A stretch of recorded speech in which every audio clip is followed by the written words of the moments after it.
Alois Lentoimaga.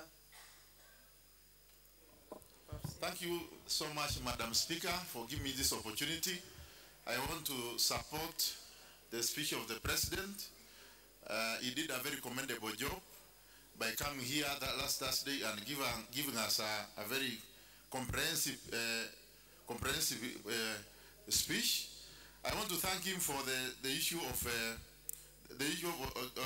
the economic growth of our country, the issue of lighting for our schools, infrastructure development, and including roads, LAPSET, standard gauge railway.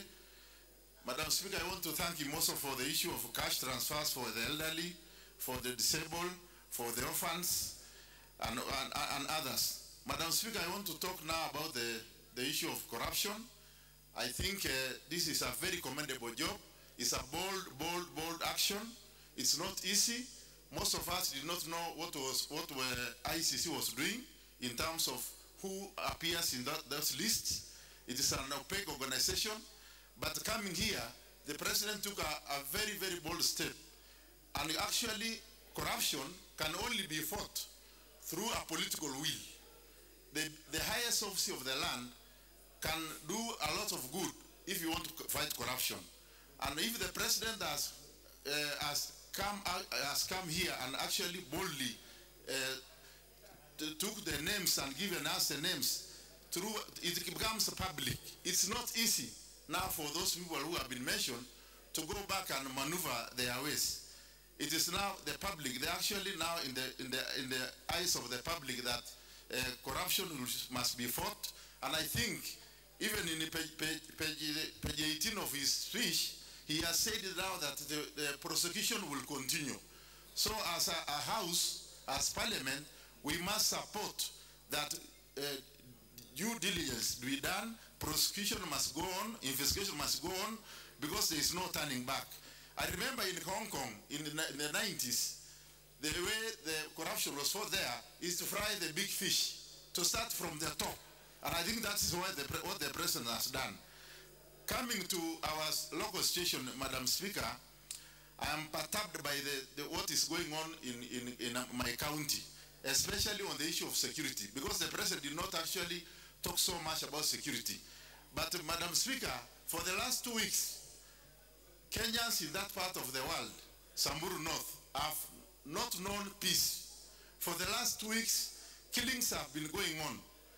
Displacement in every corner of the constituency. Livestock have been stolen, more than 2,000. 6 people have been killed. And corruption also is also in the core of that, in this business of this issue of cattle rustling menace. Police are not doing anything. And we believe and we think that police are also being compromised through the raiding and killing of our people. Because they cannot come out, they cannot stop the menace, they cannot arrest anybody. They have not arrested actually, they don't come out of the camp. In fact, they are betting the crime. Maybe the cows are being sold for money so that money can exchange hands between the raiders and the policemen. Madam Speaker, I think the President needs to rein on the police. Reforms must be continued. And actually, in my view, we need actually to revisit the issue of petitioning that police must be restructured.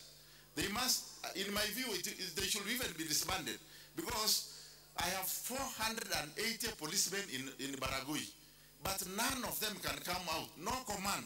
They cannot come out of their camps to protect Kenyans. So we need to do something. As we fight corruption, we must fight corruption within the police force, where raids and counter raids are being done. Madam Speaker, on the issue of apology, I think the President also was so bold. And the 10 billion shillings, we need also to compensate people who have been suffered through cattle rustling, especially even the Baragoi massacre. The policemen were killed, the KPR were killed, and those families have lost livelihood. These are young families. They have lost their loved ones, and they are now poor. They need to be assisted as we look at the 10 billion shillings allocated for this particular function. Your time is up. Honorable member. Honorable Rose Nyamunga.